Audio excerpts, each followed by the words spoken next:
دکانداروں سے گاہکوں کو یہ شکوہ ہوتا ہے کہ بندہ بولتا ہی اچھے طریقے سے نہیں، لیکن اس کے برے اخلاق کی گواہی دیتے ہیں۔ تو میرے آقا فرماتے ہیں اگر تم نے یہ دیکھنا ہے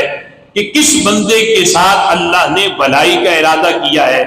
کس کے اوپر خیر کا دروازہ کھولا ہوا ہے، تو فرمایا اس کی پہچان اس کے اچھے اخلاق سے کرو۔ اگر اخلاق اچھے ہیں تو سمجھو یہ بندہ وہ ہے جس کے اوپر اللہ نے اپنے خیر کے دروازے کھول دیے ہیں، جس کے ساتھ اللہ نے بھلائی کا ارادہ کیا ہے۔ تو رب ذوالجلال اسے یہ انعام دیتا ہے کہ خلق کائنات جل جلالہ اسے اچھے اخلاق عطا فرماتا ہے۔ اور دوسری حدیث کے اندر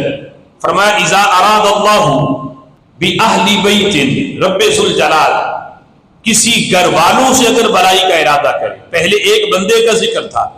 اور دوسرا فرمایا کسی پورے گھر والوں کے ساتھ اگر اللہ بھلائی کا ارادہ کرے تو فرمایا ادخل علیہم الرفق، رب ذوالجلال ان تمام گھر والوں کے دل میں اللہ نرمی پیدا فرما دیتا ہے، ان کے دلوں کو